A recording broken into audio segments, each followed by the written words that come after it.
As I said in my previous video, I truly believe the 90s was the last great decade.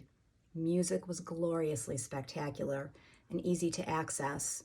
It's bizarre how it's almost impossible to hear most of the best of the 90s music anywhere. Alternative lithium and 90s channels on Sirius XM don't even begin to do justice to the depth of great music from the 90s. Does anybody remember today or even listen to Screaming Trees? Well, if not, you should, because their song, Nearly Lost You, is the perfect song. I had a boyfriend back in the early 90s with absolutely outstanding music taste who introduced me to so much great stuff. He made me a ton of killer mixtapes that, I'm sorry to say, have been lost to time. I'd give anything to have those tapes back. Alternative was his jam, and so it became mine. As alt-rock fans, it was our duty to go see the movie Singles the weekend it was released in September 1992.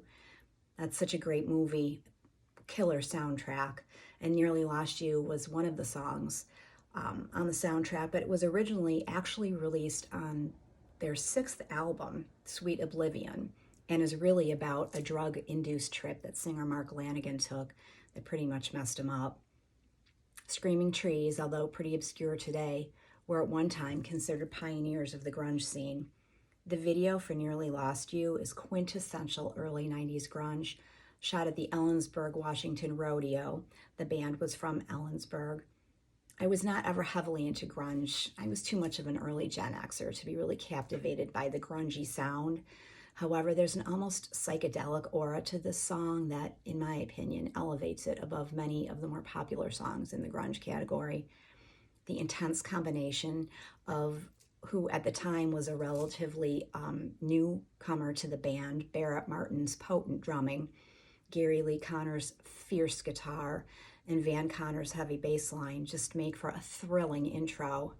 And then that gravelly, intense voice. Cannot talk about Screaming Trees without a serious discussion of Mark Lanegan.